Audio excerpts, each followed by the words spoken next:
안녕하십니까. 이번 시간은 청탁금지법 과정이 되겠습니다. 여러분들 중 일부는 이 과정을 이미 다 이수하셨던 분들도 계실 것이고요. 또 처음 듣는 분들도 계실 겁니다.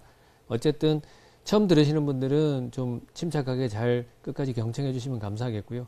이미 들으셨던 분들은 복습하신다 생각하시고 또 이 과정이 그만큼 중요하기 때문에 여러분들이 앞으로 KBS에서 공사생활 하는 동안에 아마 많은 도움이 될 것입니다. 그래서 이 과정은 교재에도 있고 여러분들이 이미 알고 계신 것처럼 청탁금지법이 되겠습니다.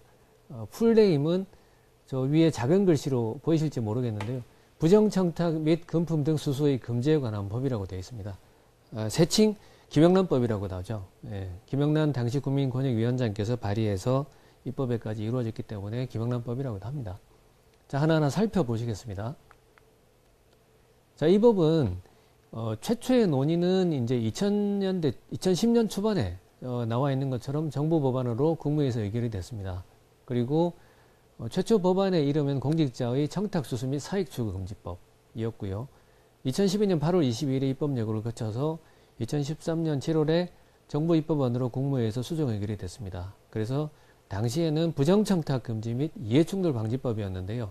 2013년에 국회 송부된 이후로 법안이 나와 있는 것처럼 2년 이상 계류가 되면서 표류했다라는 게 아마 적절한 표현일 겁니다. 이유는 이해충돌 방지 조항이 상당히 포괄적이고 또 이해관계가 상충되는 부분이 많이 있어서 그랬던 것으로 이해하시면 될 것 같습니다. 그러다가 참으로 충격적이고 안타까운 세월호 사고를 겪으면서 논의가 급물살을 타게 됐고요. 그래서 이 법안이 2015년 3월에 드디어 법사위 전체회에서 통과가 되고 본회의 의결이 그대로 이루어지게 됐습니다. 그래서 법률이 공포가 됐고요. 통상의 법률은 공포일로부터 60일이 경과되면 시행이 되는데 이 법은 이례적으로 1년 6개월의 유예기간을 뒀습니다. 그만큼 법안 자체가 좀 휘발성이 강하고 또 사회적으로 이슈화가 됐던 것이라고 보면 되겠죠. 그래서 최종적으로는 맨 아래 빨간 글씨로 나와 있는 것처럼 부정청탁 및 금품 수수 등 금품 등 수수의 금지에 관한 법률로 제정이 됐습니다. 이 법의 적용 대상은 저런 기관들이라고 되어는 있으나 저기에 대해서 집착할 것 없이 저와 여러분이 이 법의 적용 대상이다라고 이해하시면 되겠습니다. 그리고 오른쪽에 보시면 저렇게 쭉 나와 있는데 좀 이례적으로 이해될 부분들이 배우자도, 그러니까 저와 여러분의 배우자도 이 법의 적용을 받는다라는 것이고요. 공무수행 사인은 이 강의를 처음 들으시는 분들은 생소하실 텐데 저런 겁니다. 각종 그 위원회에 참여하는 민관위원, 그러니까 정부위원회죠. 정부위원회. 그리고 공공기관의 권한을 위임을 위탁받은 자가 그 해당되는 공무에 관해서는 이 법의 적용을 받는다는 취지고요.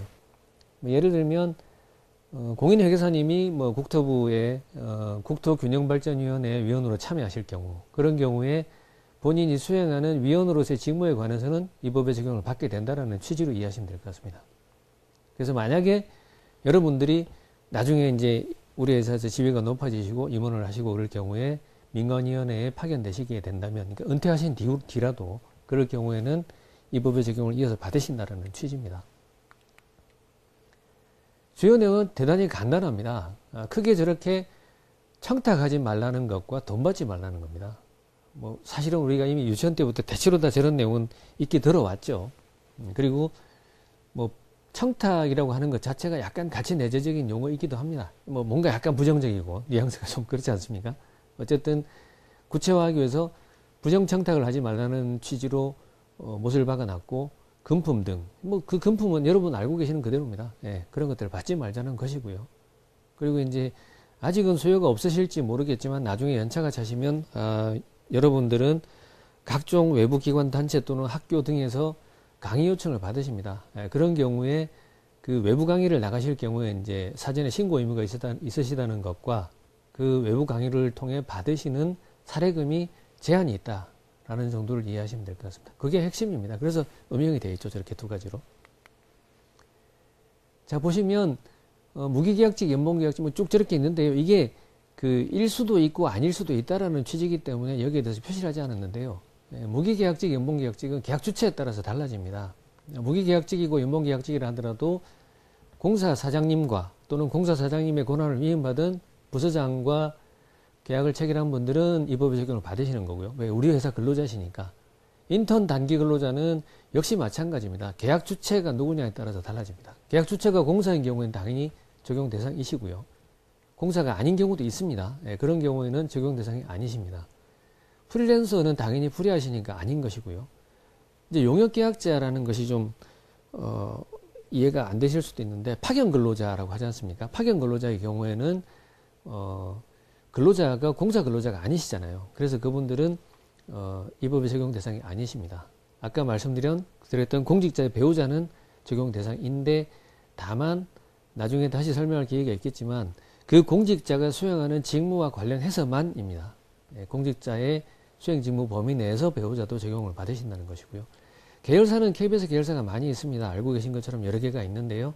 그 중에서 본법 시행령에 의하면 그 SO나 PP에 한해서 적용을 받는 걸로 되어 있기 때문에 우리 계열사 중에서는 KBSN만 이 법의 적용을 받고, 미디어나 아트비전이나 기타 다른 여러 가지 몬스터 유니온이라든지 손자 회사들은 적용 대상이 아니라는 거를 이해하시면 될 것 같습니다. 국적항공기 선박 해외 주재원은 뭐 똑같은 취지입니다. 속인주의, 속지주의 뭐 이런 얘기들이 있지 않습니까? 뭐 상식적인 수준인데요. 그래서 이 법은 속인주의와 속지주의를 같이 적용해서 공해상을, 그러니까 그 국토에 주권이 미치지 않는 영공을 비행하는 중에 발생하는 이 법 위반 사례는 처벌 대상이라는 취지입니다. 그래서 마찬가지로 선박도 공해를 운항 중인 선박에서 이루어지는 불법 행위도 이 법에 의한 처벌 대상이라는 취지고요. 우리 특파원들, 해외 상사 주재원들 다 이 법의 적용을 받으신다는 겁니다. 그래서 속인주의와 속지주의의 병행해서 병립해서 이 법에 의한 처벌을 받으시기 때문에 여러분들이 혹시 해외 특파원으로 나가실 경우 또는 해외 출장 중이라 할 경우에 우리나라가 아니기 때문에 이 법에 영향을 받지 않는다고 생각하시면 안 되시고 다 적용을 받으신다라고 이해하시면 되겠습니다. 핵심이 아까 뭐라고 말씀드렸죠? 두 가지 아닙니까? 청탁하지 말고 돈 받지 말라는 건데요. 이제 이 장에서는 부정청탁 금지에 관해서 한번 알아보겠습니다. 법문은 저렇게 되어 있습니다. 누구든지 직접 또는 제3자를 통하여 직무를 수행하는 공직자 등에게 다음 각 후에 어느 하나에 해당하는 부정청탁을 해서는 아니 된다. 그러면 뭐 부정청탁이 아닌 것은 해도 될까요? 경우의 수가 무한되겠죠. 물론 케이스 바이 케이스겠지만, 그래서 결국은 큰 틀에서 강의를 하는 강사 입장에서는 가능하면 모든 청탁은 자제하는 것이 맞다라는 거죠. 왜냐하면 우리는 보수적으로 적용할 수밖에 없기 때문에. 그래서 입법예에 따라서 입법 기술적으로 열거조의와 예시조의가 있는데요. 열거조의는 열거한 내용에만 해당하지 않으면 처벌받지 않는다라는 것이고요. 예시조의는 예시된 내용은 예시에 불과한 것이고 그와 유사한 것들은 다 처벌한다는 겁니다. 그래서 통상적으로는 예시주의를 채택하고 있습니다. 입법 기술적으로. 그런데 이 법은 열거주의를 채택함으로써 열거된 이 15가지 항목에 해당하지 않는 청탁은 처벌하지 않습니다. 그런데 여러분 잘 보십시오. 눈썰미가 있는 분들은 아시겠지만 등이라는 단어가 꼼꼼히 빼곡히 다 들어가 있습니다. 따라서 무슨 말씀이냐면 등이라는 것이 갖는 포괄적인 의미를 감안할 때 사실상 열거주의를 채택하고 있지만은 실제로는 이것이 예시주의에 가깝다라는 겁니다. 그래서 쭉 보시면 아시겠지만 인허가, 그 다음에 채용 승진, 뭐 학교 입학 성적, 뭐 여고에서 그런 뭐 비리 사례가 있었고 처벌까지 받았지만, 그 다음에 사건 수사 재판 개입, 뭐 이런 것들이 대표적인 예라고 할 수 있겠습니다. 예를 들어서 설명드리겠습니다. 3번 항목에 보시면 채용과 승진 등의 인사개입을 할 경우에 처벌한다고 되어 있는데요. 그렇다면 전보에 대한 어떤 청탁은 처벌하지 않을까요? 마찬가지로 처벌을 받습니다. 그럼 왜 처벌하냐고 항의를 하실 때 처벌기관에서는 뭐라고 할 거냐면 등 안 보이냐? 등 때문에 처벌받는다는 것입니다. 그래서 5번도 마찬가지로 수상포상 등, 10번의 학교 입학 성적 등, 14번의 사건의 수사 재판 등, 저 등이라는 것이 갖는 포괄적인 의미가 대단히 중요하다고 보시면 됩니다. 따라서 이 14가지에 해당하지 않는다고 해서 처벌받지 않는다는 것이 아니고요. 등자로 인해서 이러한 유형은 카테고리라고 보시면 될 것 같습니다. 이러한 유형에 해당하면은 다소 부정적인 행위로 간주가 됨과 동시에 최악의 경우는 형사처벌까지 받으실 수 있다라고 이해하시면 될 것 같습니다. 그리고 이제 15번 항목에 보시면 등이라는 항목으로도 포괄하지 못할 것을 우려한 입법자들이 15번 항목을 둔 것입니다. 1번에서 14번 유형에 대한 지위와 권한을 남용도 대단히 포괄적이죠. 그래서 가능하면은 이건 기본적으로 디폴트 값이 처벌을 전제로 한 것이죠. 그래서 우리 회사와 같이 공적 기능이 강한 기관, 뭐 정부기관 포함해서요. 그런 기관들에서는 대단히 보수적으로 접근하고 있다. 그리고 저도 같은 입장에서 여러분에게 최대한 보수적으로 이 부정청탁의 금지 행위로 정의된 내용에 대해서는 접근을 보수적으로 하셔야 된다라고 말씀을 드리겠습니다. 자, 그런데 예외 없는 규칙은 없다라는 말이 있죠. 모든 규칙에는 예외가 있습니다. 그런데 이 예외 사유를 보시면 이 법은 그 시행령의 7가지의 항목으로 예외를 인정하고 있습니다. 근데 그 예외 인정 또한 앞서 본 금지 행위와 동일한 어떤 로직을 갖고 있다고 할까요? 자, 보십시오. 등이 있습니다. 등. 그래서 대단히 포괄적으로 예외 사유도 인정받고 있다고 볼 수 있습니다. 따라서 이 법이 어쩌면 상당히 느슨한 그런 망을 갖고 있다고 볼 수도 있는데요. 그럼에도 불구하고 아까 앞서 보셨던 것처럼 금지행위 역시 촘촘하게 등을 포괄적으로 어떤 그 기준을 부여해 놨기 때문에 사실상 뭐 극단적으로 표현하면 봐줄 놈 다 봐줄 수 있고 잡을 놈 다 잡을 수 있다는 겁니다. 그래서 보수적 적용이 필요하다는 거죠. 자, 보십시다. 공개적으로 특정 행위를 요구하는 것이 부정청탁일까요? 아니라는 거죠. 이 법은. 마찬가지로 5번 항목 보시면 확인이나 증명 신청을 요구하는데 이게 부정청탁이냐. 우리 뭐 행정복지센터에 가서 주민등록 등초본 발급, 그게 청탁 아니지 않습니까? 그게 바로 저 5번 항목의 법률관계에 의해서 확인과 증명을 저희가 요구할 수 있는 것입니다. 마찬가지로 제가 뭐 주로 하는 거라고 볼 수 있지만 6번에 보시면 제가 국민권익위원회 저 청탁금지법 이런 내용이 여기에 배치됩니까? 라고 요건 해석을 요청하는 거, 그런 것들이 6번 항목에 해당됩니다. 그래서 저런 행위들은 부정한 청탁이라고 보지 않는다라고 법이 명시한 것입니다. 자, 그런데 이렇게 이제 6개의 어떤 처벌을 하지 않는 예외적인 사유로 인정하고 있는데요. 이걸로도 입법자들은 조금 부족하다고 생각했나 봅니다. 그래서 7번 기타 사회상규. 기타가 포괄적인 단어입니다. 아시다시피 사회상규도 굉장히 복잡합니다. 그런데 기타 사회상규에 위배되지 않는 행위를 또 처벌하지 않겠다고 하니 뭐 저나 여러분이나 혼란스러울 수는 있겠지만 어쨌든 저희는 앞서 말씀드렸던 이 14개 항목, 그리고 이 14개 항목에서 파생되는 지위와 권한을 남용하지 않는 이 정신에 입각해서 매사에 판단하시면 큰 무리가 없을 거라고 보여집니다. 물론 대법원 판례, 뭐 법학 전공하신 분 계실지 모르겠지만 대법원 판례 보시면 사회상규에 대한 정의가 7가지로 나와 있습니다.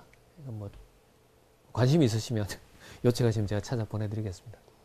자, 위반 시의 제재와 대표적인 사례가 이런 것입니다.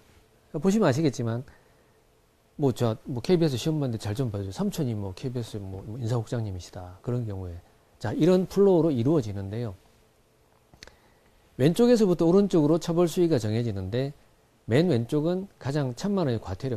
과태료와 벌금의 차이는 혹시 아실지 모르겠으나 설명을 드리겠습니다. 과태료는 행정질서벌로 소위 말해서 정과가 남지 않습니다. 그러니까 돈만 내면 됩니다. 그런데 벌금은 소위 말해서 정과에 남는 것이죠. 국가가 형벌을 통해 이 사람에게 어떤 그 행위를 교정하고자 하는 그 시도를 한 것이라고 남는 것입니다.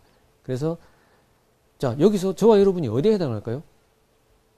여러분 입사를 하셨고 이제 이 행위의 과정에서는 맨 오른쪽에 계시는 직무 수행자로 되십니다. 뭐 PD도 계실 것이고 기자도 계시고 여러분들이 뭐 계시는데 자, 저와 여러분이 가장 처벌이 높은 겁니다. 왜 높은지 아십니까? 여러분들은 이런 교육을 받으셨고요. 또 이 과정에 따라서 이런 행위를 이제 행하실 텐데 이해 당사자는 당연히 인지상정 아니겠습니까? 내가 지원했는데 좀 어떻게든 좀 아는 사람 통해서 좋은 평가를 받을 수 있고 받고 싶고 또 미리 점수를 좀 알고 싶고 그렇지 않겠습니까? 인지상정. 그러니까 뭐 과태료 정도로 너는 뭐 그 경중에 따라서 1,000만 원 이하 뭐 1,000원짜리 과태료는 없겠지만 하여튼 1,000원부터 뭐 999만 뭐 이렇게 이하니까 1,000만 원 포함이네요. 예. 그런데 그 옆에 있는 그러니까 당사자가 아닌 당사자의 부탁을 받은 사람이 부정청탁자가 된 경우에는 2,000만 원이 따블이 되는 거죠. 따블이. 왜? 비난 가능성이 높은 겁니다. 지일도 아닌데 지가 나서서 뭐 또 이렇게 해준 거니까요. 근데 그 옆에는 이제 공직자, 저와 여러분 또는 우리 회사의 중간 간부 내지는 뭐 포괄하는 사람들입니다. 그분들은 3천만 원 이하의 과태료가 되는 거예요. 왜? 이런 교육도 받고 이런 걸 하면 안 된다라는 것을 국민들로부터 기대받는 분들인데 행위를 하셨기 때문에 3배가 되는 것입니다. 근데 끝판왕 마지막 저와 여러분 이 일을 하는 사람은 통상적으로 부정청탁에 따라 직무를 수행하면 안 된다는 것을 알고 계시고 수시로 이런 교육도 받으시고 이런 것이 당연히 인정되고 요구받으시는 분인데 이것을 어기고 행하셨기 때문에 형사처벌을 받게 된다는 거죠. 그래서 2년 이하의 징역이나 2천만 원 이하의 벌금을 받으시게 됩니다. 그래서 이런 과정이 중요한 거고요. 또 한번 들으셨던 분들도 한번 이해를 되새기는 것이 중요하다고 판단이 되어서 아마 이 교육을 받게 하시는 걸로 이해하고 있습니다. 자, 위반시 제재. 이것도 정말 많은 경우입니다. 이건 뭐 제가 이 과정을 이제 강의를 진행할 때마다 제가 제 딸아이를 예를 드는데요. 제 딸이 모든 학점에서 다 A+를 받았는데 한 과목이 B+가 나왔어요. 그래서 교수님에게 사적으로 이런 부탁 메일을 보냈습니다. 자기 다른 성적을 첨부해서 이런데 교수님 제가 리포트를 내라면 내고 다른 뭘 사회봉사를 하라면 하고 제가 교수님 과제를 하라면 하겠습니다. 그러니 요거만 하나 올리시면 안 되겠습니까? 라고 했는데 교수님 답이 정확하게 이렇게 왔습니다. 이렇게. 아마 그 교수님도 이 과정에 대한 사실은 저희 과정에 대한 교재 자체가 국민권익위의 교재를 중심으로 다시 만든 거기 때문에 아마 전국에 제가 얼핏 듣기로 1700여 개 기관이 이 법의 적용을 받습니다. 그런데 제 딸아이가 다니는 대학도 교수님들이 이 법의 적용을 받으시기 때문에 강의를 들으셨겠죠. 그래서 아마 답장을 저렇게 주신 것 같습니다. 형평성 문제 때문에 그렇게 하긴 어렵다. 그래서 딸이 저한테 보내줘가지고 저도 보면서 교수님 정말 훌륭하시다 그랬죠. 왼쪽에 보시면 이해당사자와 학생은 앞서 말씀드린 것처럼 이해당사자는 처벌 수위가 낮습니다. 근데 이 경우에는 원활한, 그러니까 공공기관과 공공기관 종사자와 국민 사이에 활발한 의사소통을 보장하기 위해서 이런 얘기하는 것은 하나하나 다 규율해가지고 불법, 위법, 합법을 판단하기가 어렵기 때문에 요청한 사람에 대해서는 일단 처벌 대상은 제외합니다. 그런데 그 청탁이 부정하다라고 이해하고 판단하였음에도 불구하고 그에 따라 직무를 수행할 경우에는 형사처벌로 직행되는 거고요. 아까 말씀드린 것처럼 2년 이하의 징역이나 2천만 원 이하의 벌금이라는 형사처벌을 받게 됩니다. 그래서 저와 여러분은 이 경우에 이 사례에서도 역시 직무 수행자로 포함되기 때문에 형사처벌의 위기에 놓일 수 있습니다. 자, 참 어렵죠. 병원 진료소에서 우리 어머니가 심장 뭐 어쩌고 그런데 뭐 전화를 했더니 뭐 진료 대기가 6개월이고 뭐 그런 경우에 어떻게 안 될까요? 그런데 그 병원도 앞서 말씀드린 것처럼 맨 처음에 나와 있는 그 표에서처럼 순수 민간병원은 이 법의 적용을 받지 않습니다. 그런데 대학병원은 말씀드린 것처럼 국공립대학은 그 교직원과 교수들 전원이 이 법의 적용을 받기 때문에 대학병원의 진료순서 부탁은 위법이고요. 예를 들면 뭐 제가 특정 병원을 홍보하고자 하는 것이 아니라 영등포에 있는 우리 유명한 그 안과 있지 않습니까? 무슨 안과 뭐 그런 데는 사실은 개인 병원이기 때문에 그 병원 진료순서 변경은 이 법에 의한 법 위반은 아닙니다. 그런데 그럼에도 불구하고 뭔가 부정적이지 않습니까? 여러분이 판단하시기에도 생각하시기에도 그런 경우에 누군가가 투서를 하거나 사이버 감사를 통해서 그런 부당한 사실을 기재하게 될 경우에는 사실 확인을 거쳐서 사내 징계를, 그러니까 사내벌을 받게 되십니다. 징계를 받으시는 거예요. 우리 직원들은 성실 의무가 있기 때문에 품위 유지 의무도 있고 여러 가지 여러분들이 신분이 바뀐 이후에 지켜야 될 것들이 많이 있기 때문에 그것들을 위반한 거에 따른 사내벌은 불가피합니다. 그래서 대체로 저기 있는 것들은 뭐 위법은 아니어도 또 청탁금지법에 의한 처벌 대상은 아니어도 사내벌은 피하기 어렵다라는 겁니다. 실현되지 않은 부정청탁은 처벌할까요? 이 법은 사실상 형법은 어떻게 보면 결과법이고요. 이 법은 동기법입니다. 그러니까 형법은 미수범도 처벌하지만 대단히 큰 폭으로 감경을 하죠. 살인과 살인미수의 처벌 수위는 대단히 큰 차이를 보입니다. 그런데 이 법은 실현되지 않은 청탁도 처벌합니다. 왜냐하면 사실은 이 법은 실정 법률이라기보다는 그 도덕률에 가까운 것이기 때문에 어떤 우리 사회의 지속적인 성장 가능성을 보장하기 위해서는 우리 사회의 어떤 결정적인 정기 마련이 필요하고 그러기 위해서 다소 무리가 따르지만 그래서 입법 예고 기간이 그러니까 국회 통과 이후에 유예 기간을 1년 6개월을 둔 것도 아마 그런 이유라고 봅니다. 다소 무리는 있으나 한국 사회의 어떤 지속 가능한 성장을 위해서 이 정도의 희생은 감수하자라는 차원에서 입법자들이 합의한 것이기 때문에요. 그래서 실현되지 않은 부정청탁도 처벌합니다. 동일한 처벌 수위를 갖고 처벌합니다. 형법은 미수범은 감경하나 이 법은 미수범도 처벌한다는 거죠. 동일하게. 자, 민간회사의 자녀 취업 청탁은 이 법의 위반일까요? 아닐까요? 위반 아닙니다. 왜냐하면 민간회사는 부정청탁금지법에 적용을 받지 않습니다. 아시는 것처럼. 그러나 아까도 말씀드린 것처럼 저와 여러분이 공직자이기 때문에 공직자의 부정청탁 행위 자체로 우리 회사의 사내벌을 벗어날 수는 없다. 그래서 사내징계는 불가피하다는 거죠. 하지 말라는 겁니다. 그러니까 하지 마십시오. 자, 신고 및 처리 절차는 저렇습니다. 뭐 저렇게 되어 있고요. 우리가 그러니까 저와 여러분이 공직자니까 거절 의사를 명확히 표시하시는 것이 일차적인 것이고 그럼에도 불구하고 계속 이제 뭐 이렇게 피하기 어려운 뭐 친인척이라든지 뭐 어쩔 수 없지 않습니까? 그럴 경우에는 소속 기관장에게 서면으로 여기서 핵심은 서면이라는 것입니다. 서면. 구두로 보고하시면은 나중에 그 문제가 잘못됐을 경우에 구제받지 못합니다. 반드시 서면으로. 예. 법 시행령에도 나와 있고 공사는 이 법의 시행에 따라서 부정청탁 금지에 관한 규정과 시행세칙이 있습니다. 그 시행세칙에 의하면 이제 입사하셨으니까 사규집을 보시면 되는데요. 시행세칙에 보면 그 서식이 한 30여 가지가 있습니다. 거기에 이제 이렇게 서면 신고할 수 있는 서식이 있고요. 그 서식에 따라 신고를 하셔야 됩니다. 근데 소속기관장이 양성동 사장님이 아니시고요. 예, 여러분이 소속된 소속 부서장이십니다. 그 부서장님은 또 사장님으로부터 위임정결 규정에 따라서 위임을 받으셨기 때문에 그 권한을 행사하시는 거고요. 자, 그러면 이제 부서장께서는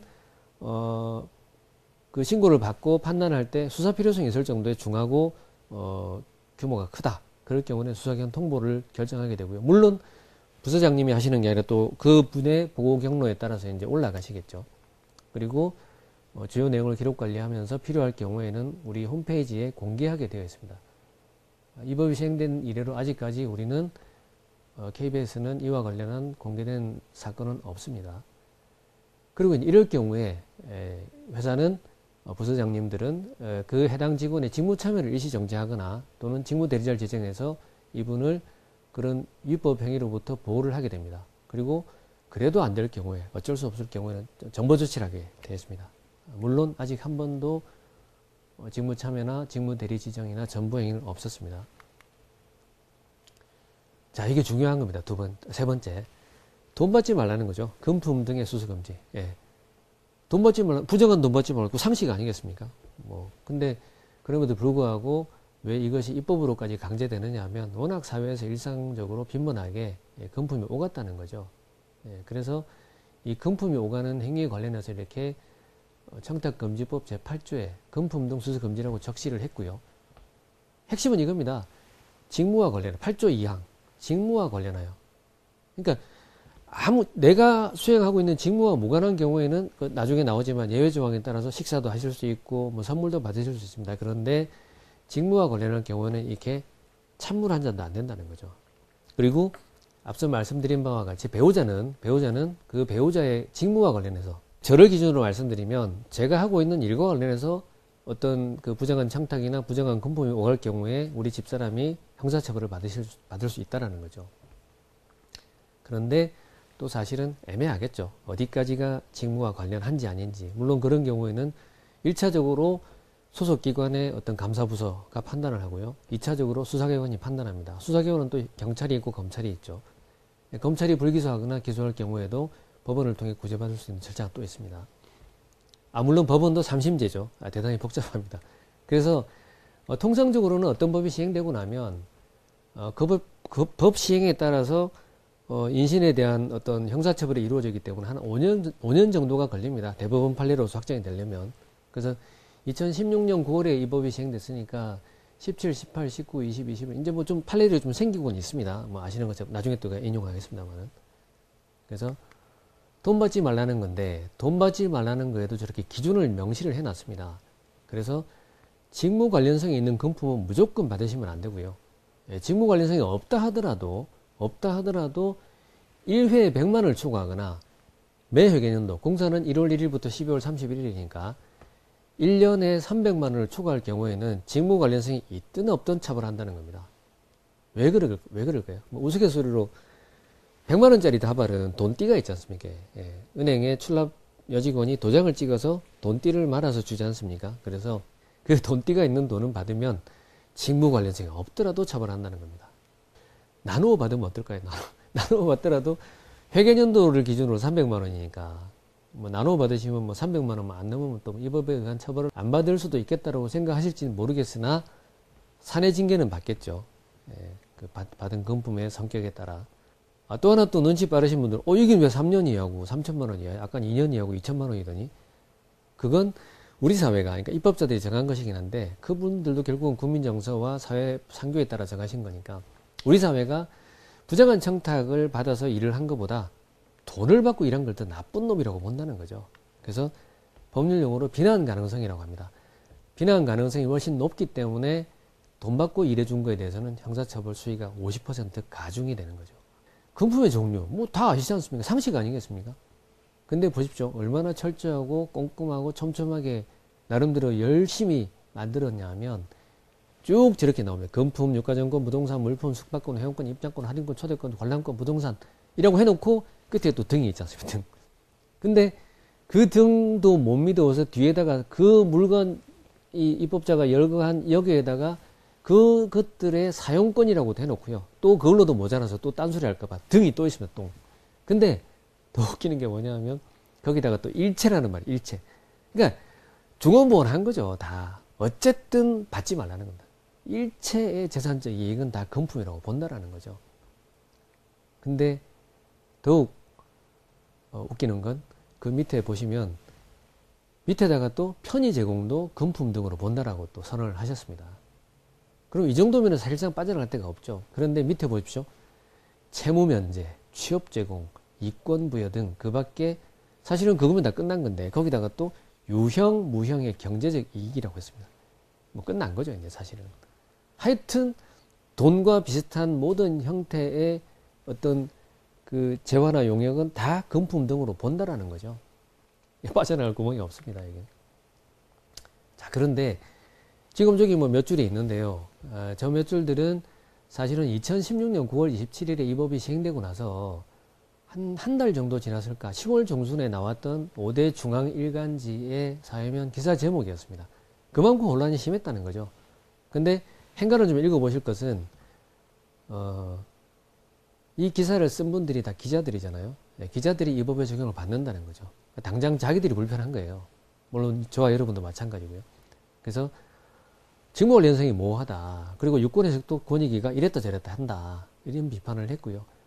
국회의원과 보좌관은 식사 대접을 국감 때는 안 된다 그러고 국감 아닌 때는 된다. 그러면 국감 때가 언제인지를 정해줘야 되는데 국회 앞에 보면 방이 붙습니다. 국정감사 기간 공고 국회의장 딱 붙는데 그러면 방부터 날부터냐 아니면은 실제로 국정감사가 이루어지는 그 시간 동안이냐 사실은 거기에 대해서도 권익위도 사실은 난감하죠. 뭐 기준을 정하기 나름이니까. 어쨌든 저렇게 이제 국회의원이나 보좌관들은 저렇게 된다고 허용을 해줘놓고 교사는 또 안 된답니다. 1년 내내. 뭐 스승의 날, 뭐 여러분들 이제 학부모도 안 계실지 모르겠는데 저 같은 경우는 과거 저는 이제 애들 다 키웠지만 저희 작은 형님이 교사시고 큰 누나가 교사십니다. 그래서 고민을 얘기했더니 그러시더라고요. 인사는 해야 된다.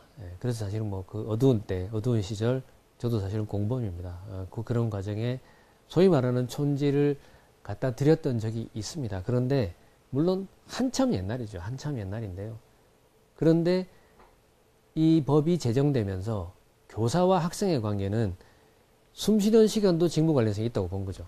어떤 순간도 교사와 학생, 교사와 학부모는 밀접한 직무 관련성을 갖기 때문에 커피 한 잔도 안 된다라고 아주 일관되게 해석하고 있습니다. 지금도 마찬가지고요. 그래서 웃지 못할 그 해프닝이 벌어졌던 게 2017년 5월에 스승의 날에 카네이션을 그러면 줄 거냐 말 거냐 줘도 되느냐 그랬더니 권익위가 처음에는 불허라고 했습니다. 안 된다. 법 위반이라고 해석을 했습니다.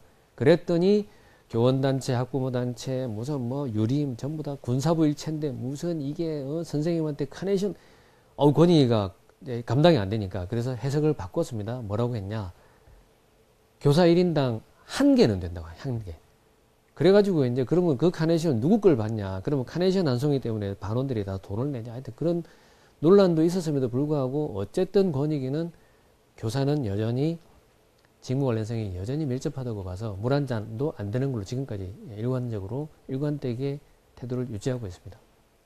경조사비도요. 처음에는 10만 원이 넘는 경조사비는 전액 반환을 하라고 했는데 이것도 이제 사회적으로 문제가 됐던 게 예를 들면 전화 여러분이 저희 아버지가 돌아가셨다. 저희 아버지는 돌아가셨습니다. 저희 아버지가 돌아가셨는데 부의 봉투를 받았더니 뭐 쭉 받았는데 저희 형님은 교사시니까 위법 적용 받으시고 큰 형님은 은퇴하시고 지금 뭐 노시니까 적용 안 받으니까 100만 원 받아도 되죠.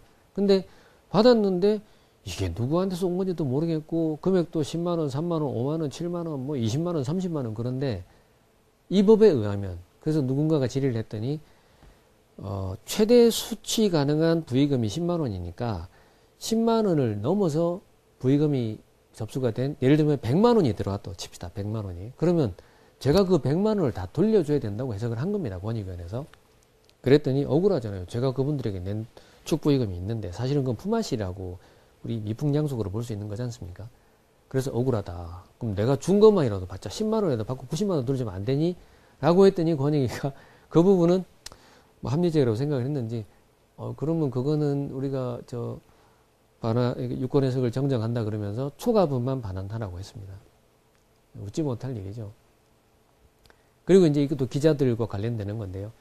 기재부에서 대변인실에 출입기자들이 오지 않습니까? 그래서 뭐 2020년 뭐 국정 운영 방향, 뭐 세입 세출 운영 방향, 기본 계획 이런 거 이제 브리핑을 하는데 기자들 문자 보내가지고 홍보관들이 열심히 해서 이제 아침에 모으지 않습니까? 그러면 다 서울에 있으니까 세종시까지 가가지고 이제 이렇게 브리핑을 여러분처럼 모아놓고 했어요. 근데 나중에 자 기자님들 잘 부탁드립니다 하고 가래요. 기자들이 띠로리 이건 뭐지? 아이씨 아침에 새벽밥 먹고 집에서 입고 왔는데 물도 한 잔 안 주냐? 그럼 청탁금지법 때문에.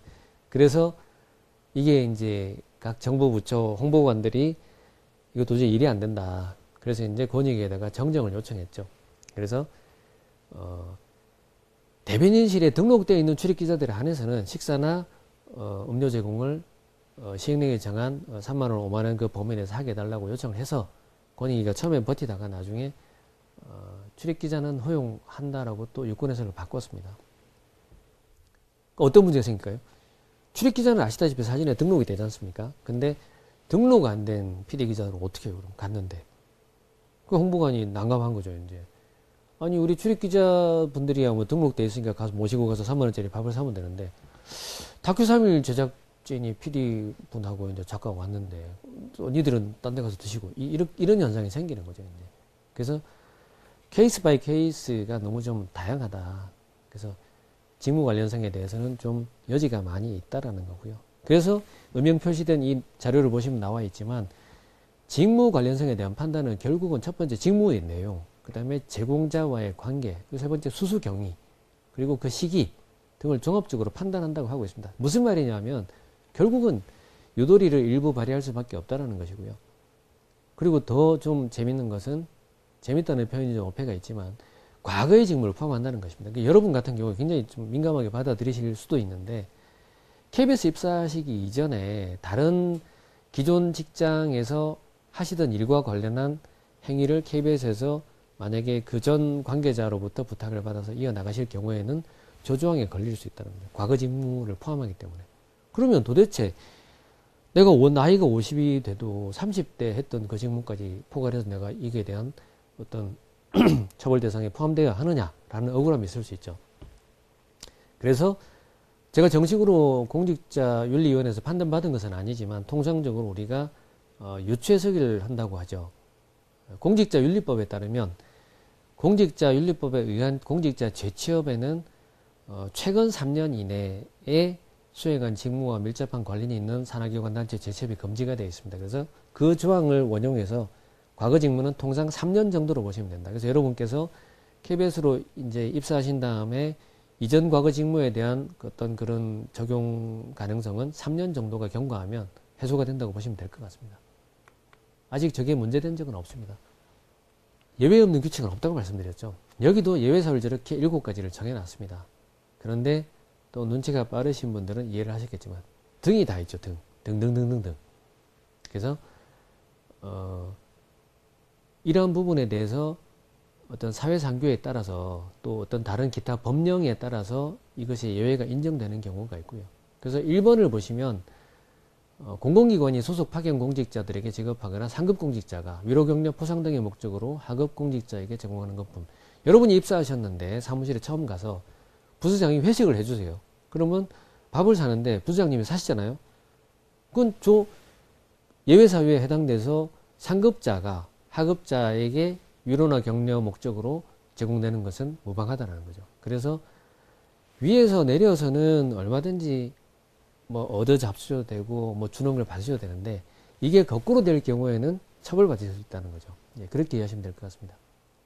그 다음에 두 번째가 저게 이제 직무 관련성이 일부 있다 하더라도 원활한 직무를 수행하기 위함이거나 사교나 의료 부정 목적으로는 음식물, 경조사비, 선물 등은 제공할 수 있고 제공받을 수 있습니다. 그런데 단 이 법 시행령에 따라서 정해진 가액이 있습니다. 그 뒤에 나오는데요. 그게 이제 3, 5, 10, 100, 300이라는 거죠. 이따 설명드리겠습니다. 그 다음에 개인적으로 채무를 질 수도 있고 채권을 돈 빌려달라면 돈 빌려주잖아요. 돈 빌려주는 건 상관없습니다. 대신에 차용증을 써야 됩니다. 금전 소비대체 약정 이런 걸 써야 되죠. 안 쓸 경우에는 오해받을 수 있고 뇌물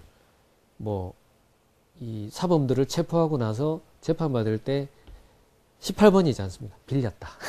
빌렸다. 그러면 빌렸다고 주장할 거면요. 금전 소비대체 약정서가 있어야 되고요. 금융거래 내역이 있어야 됩니다. 없으면은 통상 대부분 판례는 뇌물로 인정합니다. 그래서 이런 경우에도 이 법의 적용을 배제할 수 있으나 그러기 위해서는 사적 거래에 대한 증빙이 필요하다. 그리고 그 계약서 약정만으로 소명이 안 될 수 있고요. 금융거래 내역까지 필요하다는 걸 이해하시면 될 것 같습니다. 친족, 민법 777조가 정한 8촌 이내 혈족이나 4촌 이내 인척 배우자는 상관없습니다. 무한대입니다. 주고받으시면 됩니다. 그걸 누가 뭐라 그러겠습니까? 그 다음에 여러분이 입사하시고 이제 협회나 노조에 가입하실 텐데요.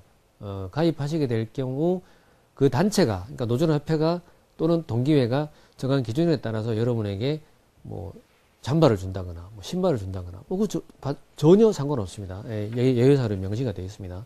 그 다음에 제가 집에 불이 나가지고 갑자기 집이 없어졌어요. 그러면 여러분들이 돈을 걷어주자. 걷는 돈 제가 받을 수 있습니다. 그런 것들이 예외사유 5번 항목에 해당되는 거고요. 그 다음에 우리 회사가 이제 프로그램 제작 발표회라든지 기자회견 같은 거 할 때 우리가 주최자가 될 것이고 거기에 따른 출입기자 또는 각종 미디어 매체 관계자들이 참석했을 때 거기에 3가지 요건이 있습니다. 통상적인 범위 내에서 일률적으로 제공돼야 됩니다. 그러니까 저 위에 있는 첫 번째 요건이 공식적인 행사여야 하고요. 두 번째 통상적인 범위. 통상적인 범위라 하면 공사가 기자회견을 할 때 제공되는 물은 생수 한 병에 간단한 다과다. 그러면 그 수준에서 이루어져야 하는 것이지 그게 갑자기 고기로 바뀐다거나 아니면 기념품이 막 큰 게 나가 그런 경우에는 통상적이지 않다는 거죠.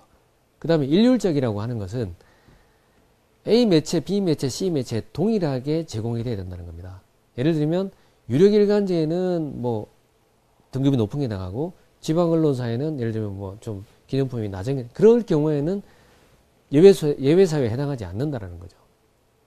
그 다음에 우리가 주로 하는 건데요. 불특정 다수인에게 하기 위한 기념품인 홍보. 그러니까 우리 프로그램 홍보하지 않습니까? 공개방송 가시게 되면은 던져주는 것도 있고요. 그런 것들을 다 제공할 수 있고 제공받으실 수 있습니다. 다만 불특정이어야 하고요.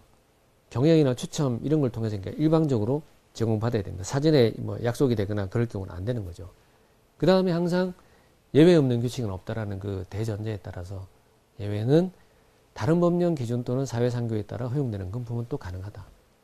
단적으로 여러분들이 이제 입사하셔서 공사생활 하시게 되면 해외 연수 같은 것을 계획하시고 실제 실행하시고 할 텐데요. 그 경우에 언론진흥재단법에 따라서 언론진흥재단이 실시하는 해외 연수 대상자 선발이 있습니다. 그런 경우에는 뭐 장기 연수의 경우는 최소 한 7, 8천만 원 이상의 금품을 받으시는 건데요. 그것이 전형적으로 다른 법령에 따라 또는 기준에 따라 허용되는 금품이 되겠습니다. 자, 이게 중요합니다. 사실은 이 과정이 이 부분 때문에 있다고 해도 과언이 아닐 정도로 이게 핵심입니다. 보시면 3, 5, 10 아까 말씀드렸던 100만원, 300만원. 자, 음식물 제공이 공직자 등이 함께하는 식사 다과 주류 업료 그 밖에 준하는 것은 3만원 범위 내에서 여러분들은 아직 그런 의문을 안 가지시겠지만 기존 직원들도 5년 지나면 기본연수에서 이 과정을 또 들으시는데요. 그때 재밌는 질문들을 많이 하세요. 자, 저 3만원에 부가세 포함입니까? 별도입니까? 이런 질문을 하시더라고요. 저는 기본적으로 그건 상관없을 것 같다. 왜냐하면 33,000원으로 했다 하더라도 나중에 소명하면 됩니다. 아, 몰랐어요. 죄송해요. 그건 끝나는 거예요. 근데 엄밀하게 따지면 일반 과세자, 그러니까 면세사업자가 아닌 일반 과세자가 운영하는 매장에서 식사를 하실 경우에는 33,000원까지 가능한 겁니다. 왜냐하면 3,000원은 공사가 환급을 받거든요. 세금을. 그래서 실제 비용을 기준으로 하기 때문에 조기에 일반 과세자를 대상으로 하는 매장에서는 10%를 가산해서 쓰셔도 됩니다. 근데 뭐 그건 뭐 신경 안 쓰시고요. 그냥 쓰시면 될 것 같고요. 물어볼 수 없지 않습니까? 일반 과세자예요? 물어볼 수 없잖아요. 그 식당에 가서. 그래서 3만 원이라는 게 한도고요. 그 다음에 5만 원은 뭐냐 하면 선물 있지 않습니까? 3번에 보시면 3번 선물 금전 뭐 이런 것들. 그러니까 그런 것들에 대해서는 5만 원이 한도인데요. 이게 이제 5만 원으로 한도를 정하고 하다 보니까 명절에 예를 들면 뭐 굴비라든지 뭐 갈비 세트라든지 한우 선물 세트 같은 것들이 팔릴 수가 없지 않습니까? 5만 원짜리로 선물 세트를 구성할 수가 없으니까. 그래서 농축산 상가들의 집요한 민원과 거기에 따른 합리적 의견 개진에 따라서 2018년 1월 17일에 이 법을 시행령을 개정합니다. 그래서 빨간 글씨로 되어 있는 농축수산물 및 그 가공품은 10만 원까지 가능하다라고 시행령이 개정됐습니다. 그래서 1번 일반 선물은 5만 원까지 가능하시고요. 농축수산물 및 그 가공품은 10만 원까지 가능하다는 겁니다. 그리고 이제 또 여러분들이 입사하시게 되면 이제 뭐 기혼자분도 계시겠지만 미혼인 분들은 이제 결혼식들도 하실 것이고요. 또 가족을 갖게 되시면 이제 그 집안에 대소사의 경조사가 있게 될 텐데 거기에 따른 부조, 그러니까 경조금, 축의금, 부의금 이런 것들이 또 굉장히 애매해지는데요. 움직일 수 없는 사실은 무조건 현금으로 할 때는 5만 원까지만 가능하다는 거죠. 5만 원까지. 그것만 잊지 않으시면 됩니다. 그리고 나는 너무 친하고 내가 KBS 다니는 걸 좀 뻐기고 싶어서 내가 개업했는데 개업 축하난을 좀 보내고 싶다. 그럴 경우에는 현금을 5만 원을 안 내셨을 경우에만 3번에 있는 것처럼 화환 10만 원짜리가 가능하고요. 현금을 5만 원을 따로 축 개업이라고 내셨으면 화환은 5만 원짜리만 하셔야 됩니다. 저걸 넘어설 경우에는 이 법 위반이 되면서 이 법 위반에 따른 처벌과 산의 벌을 받게 됩니다. 그래서 요것만 좀 머리에 염두에 두시면 뭐 그렇지 않습니까? 뭐 축부의금은 현금 5만 원 그리고 선물은 5만 원이 가능한데 농축산물과 그 가공품은 10만 원까지 가능하다. 근데 다음 페이지 보시면 자 이게 참 어렵습니다. 농축수산물 가공품은 뭐가 가공품이냐 뭐가 또 농축수산물이냐. 그래서 이 자료는 국민권익위원회에서 제공한 자료를 기초로 만든 건데요. 국민권익위의 판단은 이렇습니다. 농수산물은 저 왼쪽 네모 안에 있는 것이고 가공품은 오른쪽인데 그마저도 전제가 가공품이라고 하면 원재료가 50%를 초과하라고 합니다. 야 정말 선물을 받았는데 이게 뭐 예를 들면 친구가 너 KBS 입사했다는데 축하한다 뭐 보냈어요. 8만 원이네. 이거 8만 원 그럼 돌려줘야 되는데 그래서 친구가 야 나도 청탁금지법 강의 들었는데 야 농축수산물은 10만 원까지 가능해. 괜찮아 먹어도 될까요? 안 됩니다. 성분을 보십시오. 원재료가 50%를 초과해야 된다는데요. 그러면 야 참 저 보시면 깝깝하죠. 과일잼 천차만별 아니겠습니까? 가격에 따라서 홍삼 홍삼 머리 아프죠. 홍삼 뭐 특정 브랜드를 홍보하는 건 아닌데 뭐 20%부터 뭐 100% 뭐죠? 농축액은 100%지 않습니까? 그런 건 관계가 없겠지만 홍삼 성분이 20%인 것은 88,000원짜리 받으시면 걸린다는 거죠. 그래서 대개 만약에 명절 때 또는 어떤 계기에 선물을 누가 보냈다. 그러면 농축수산물 가공품이어서 10만원까지 된답니다라고 하시더라도 성분을 꼭 확인하십시오. 예, 생활의 지혜가 필요합니다. 자, 신고 및 처리 절차는 동일하다고 보시면 되겠습니다. 자, 소속기관장 서면 신고가 핵심입니다. 서면으로 신고하셔야 됩니다. 청탁금지법 처리 업무 시행 세칙에 보시면 신고 서식이 있다고 아까 말씀드렸고요. 자, 받았는데 나중에 뭐 예를 들면 집에 두고 갔거나 뭐 택배가 왔는데 집사람이 못 모르고 받았거나 그런 경우 어떡하냐. 저렇게 멸실과 부패 변질 우려가 있는 경우는 소속기관장에게 인도하면 됩니다. 뭐 우리 회사 같은 경우는 총무부에 그 업무를 담당하는 또 직원이 있고요. 그쪽에다가 인도하면 되겠습니다. 그리고 원칙적으로는 돌려주는 거죠. 즉시 반환 하는 것이고요. 자, 그런데 이 신고를 받은 소속 기관장, 즉 사장님이 아닌 소속 부서장께서는 판단을 하는 거죠. 그래서 이게 정말 사안이 중하고 어떤 그 뭔가 어떤 일벌백계의 어떤 필요성이 있다. 그럴 경우에는 뭐 판단으로 수사기관에 통보해서 수사를 할 수도 있습니다.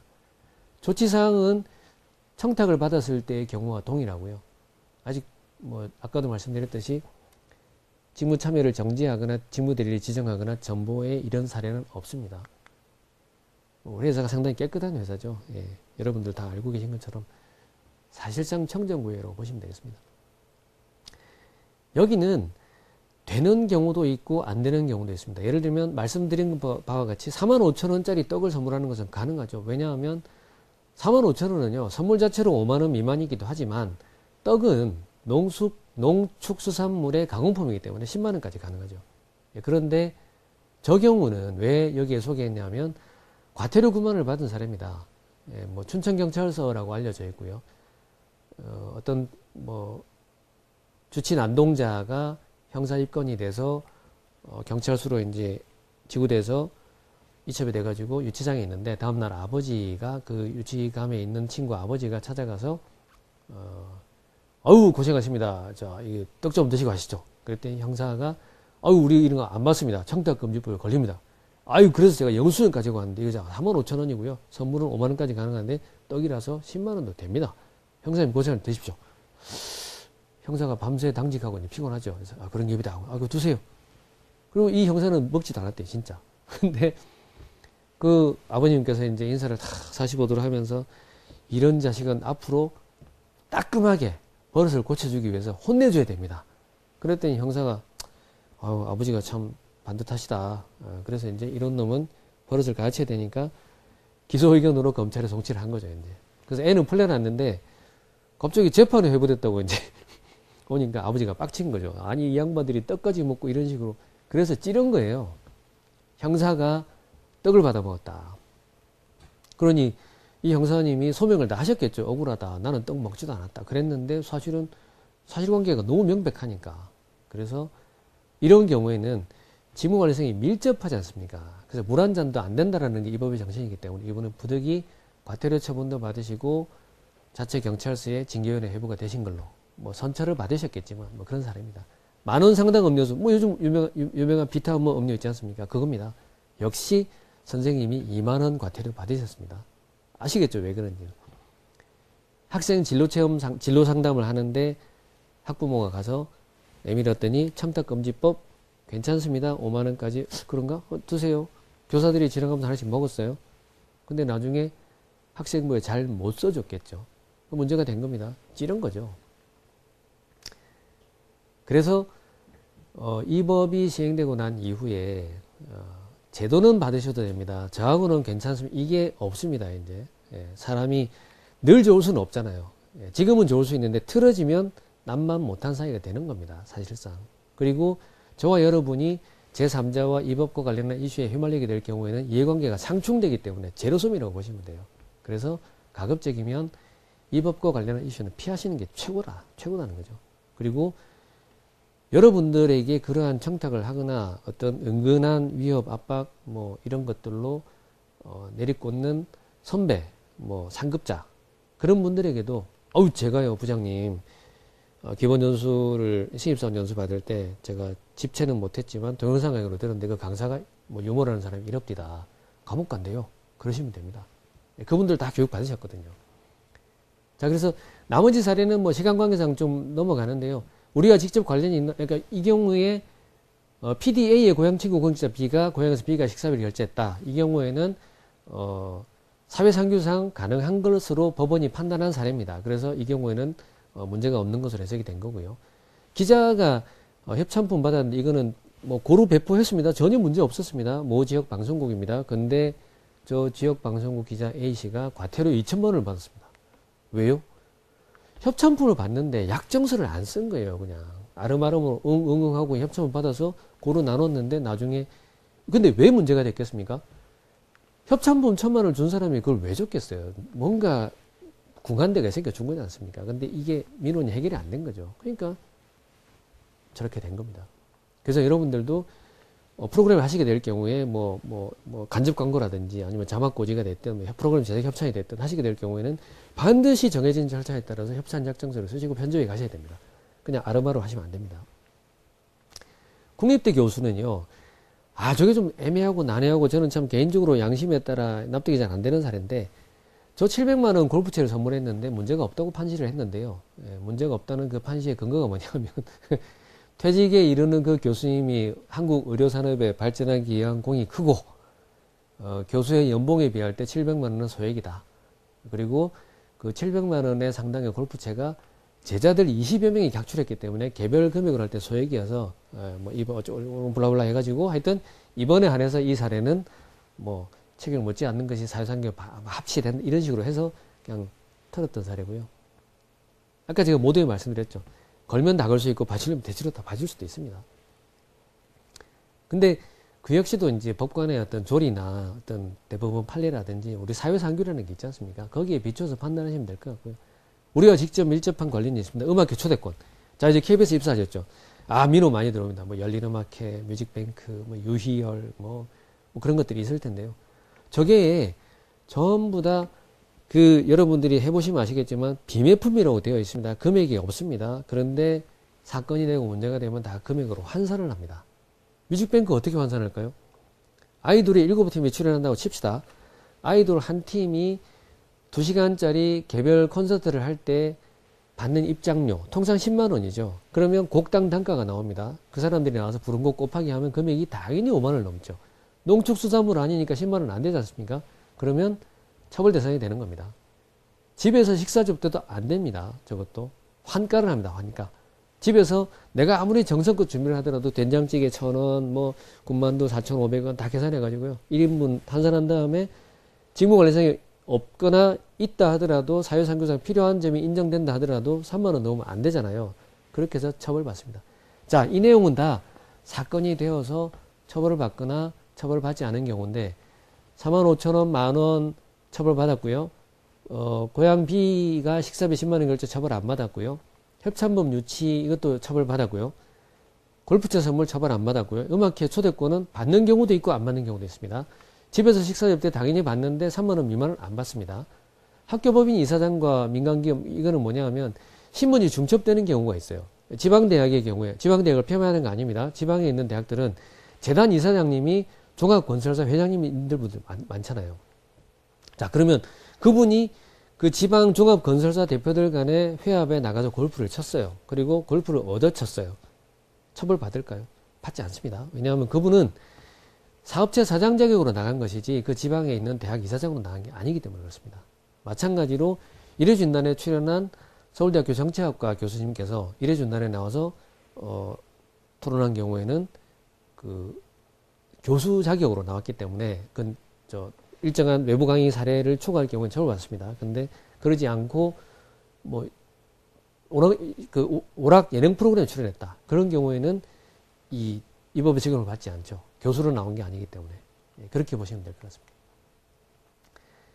자, 결혼식 필요인 연인 선물은 무한대 가능하고요. 외국 정부나 외국 기관도 무한대 가능합니다. 이 위 두 경우는 사회상규상 허용이 가능하다는 권익위 해석이 있었고요. 이거는 이제 50만 원짜리 송선을 받았는데 다음날 반환했다. 이게 이제 OX 문제를 낸다면 OX로 물을 텐데요. 이것은 다음날 반환할 경우에 안 된답니다. 왜냐하면 법에는 적시 반환이라고 되어 있습니다. 적시. 초과 부의금은 오히려 반환해도 되겠죠. 왜냐하면 정신없는데 우리가 보통 3일장을 치르니까 사무제가 3일장 이후에 3일이니까 통상적으로 합치면 6일 정도 되는 거죠. 소액 약출해서 선물하더라도 한도를 초과하면 안 됩니다. 선물과 금전, 유가증권 당연히 안 되겠죠. 금품입니다. 자, 여러분들은 지금 당장은 큰일은 없겠지만 우리 회사 직원들 통상적으로 외부 강의 많이 나가십니다. 지금 1년에 최소한 800건 정도가 신고가 되고 있고요. 외부 강의 요청을 받을 경우에는 반드시 미리 서면으로 반드시 사전에 신고하게 되어 있고 외부 강의 요청 주체가 국가나 지방자치단체인 경우에는 사면 신고 의무는 없습니다. 그러나 신고를 권유해드리는 이유는 내가 강의 나갔다 온 것은 잊어버리죠. 사람 망각의 동물이니까. 그런데 3년 단위로 감사원 감사, 국정감사, 감사를 받으면 너 이 돈 왜 받았어라고 물어요. 그러면 기억이 안 납니다. 근데 신고를 해두시면 그게 사전에 크로스가 되기 때문에 소명 요구까지 없습니다. 아예 자체가 없습니다. 어떤 경우는 소명 요구 받고 끙끙끙 고민하다가 기억이 안 나서 그냥 에이 내가 뱉어낼게. 그리고 뱉어낸 사람도 있습니다. 실제로. 예. 그래서 법적으로는 국가나 지자체의 경우에는 사면 신고 의무는 없으나 그럼에도 불구하고 외부 강의를 할 경우에는 무조건 신고하시는 게 좋겠습니다. 직무와 관련해서 요청하는 건데 여러분이 외부 강의를 요청받으신다면 직무와 무관할 이유가 하나도 없지 않겠습니까? 예, 여러분들이 KBS 직원이시니까 요청받으시는 거기 때문에 무조건 하시라고 제가 권유해 드리는 거고요. 혹시 해외 출장 갔다 왔는데 갑자기 출근하기 전에 그 다음날 대학에 강의가 잡혔다. 그럴 경우에는 10조 3항에 보시면 마친 날로부터 2일 이내 하시면 됩니다. 이틀 이내. 3일 지나면 또 위반이겠죠. 예, 법 위반은 또 사내 징계도 받으십니다. 그리고 회사는 신고를 받은 외부 강의가 공정한 직무 수행을 제어할 소지가 있다고 판단할 경우에는 제한할 수 있는데요. 지금까지 4천여 건 이상 강의가 이루어졌는데 한 번도 제한한 적 없습니다. 자, 초과 사례금. 초과 사례금은 받으면 안 되고요. 혹시나 내가 모르고 받더라도 소속 기관장에 신고하고 신고 즉시 초과 금액은 지체 없이 반환해야 됩니다.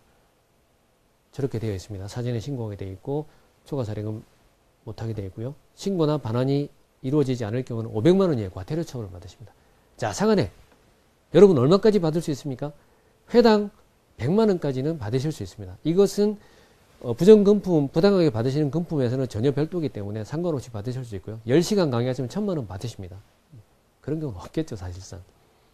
근데 위에 보시면 공무원이나 공직기관 단체는 시간당 40만 원에 불과하고 10시간을 강의하더라도 최대 50%만 가산하기 때문에 2시간을 하든 10시간을 하든 60만 원이 한도입니다.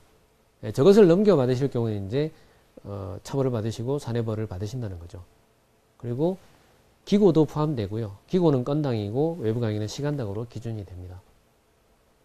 국가나 지방자치단체는 저렇고요. 직무관련성 기본적으로 있다고 봐야 되고, 그런데 이제 우리 아나운서 여기 안 계실지 모르겠는데 아나운서는 행사 진행은 외부 강의로 보지 않습니다.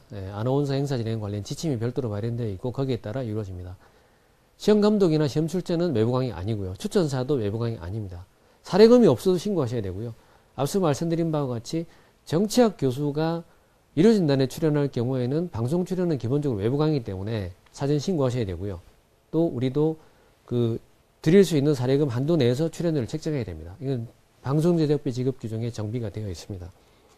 그런데 정치학 교수님이 예능 프로그램에 나서 굴른다. 그럼 상관없습니다. 외부 강의 아니고요. 얼마든지 제작비 지급 여력이 있는 범위 내에서 책정해서 지급하실 수 있습니다. 자, 세미나, 근무시간 외, 동영상 강의 녹화 다 신고하셔야 됩니다. 패널로 가시든 플로어 이건 아니죠. 패널로 가시거나 발제자가 되시거나 토론자가 되실 경우에는 신고하셔야 되고요. 근무시간 외에 한다 하더라도 신고는 반드시 하셔야 됩니다. 휴일에 하셔도 신고하셔야 되고요. 동영상 강의, 지금 저처럼 동영상 강의 찍을 때도 신고하셔야 됩니다. 그리고 외부 강의와 연간 300만 원 한도는 전혀 무관하기 때문에 얼마든지 역량과 능력에 따라 부서 형편에 따라 하시면 되고요. 말씀드린 바와 같이 외국 정부나 외국 기관은 사회상규상 허용되기 때문에 무제한 얼마든지 본인의 직무 범위 내에서 지장이 없는 경우 부서장의 승인을 받아 하실 수 있습니다. 저건 영유아 보육법과 교육법의 차이인데요. 공설 유치원은 교육법의 적용을 받고 영유아 보육법의 적용을 받는 것이 어린이집입니다. 근데 어린이집은 신고를 하셔야 된다는 거고요. 교육법에 따라서 소위 말하는 유치원에는 정부 또는 지방자치단체로 보기 때문에 신고 의무가 없다는 건데 아까도 말씀드렸듯이 무조건 하시는 게 좋으십니다. 자, 혹시 겸직 하실 분 있을지 모르겠는데, 겸직은요, 인사운영부하고 감사실하고 인재개발원이 사실상 합의한 건데, 뭐 정해진 바는 없습니다만, 통상적으로 외부 강의 횟수, 그러니까 강의를 하는 횟수가 3개월을 기준으로, 6개월을 기준으로 3회를 넘어설 경우, 6개월을 기준으로 했을 때 3회를 벗어나면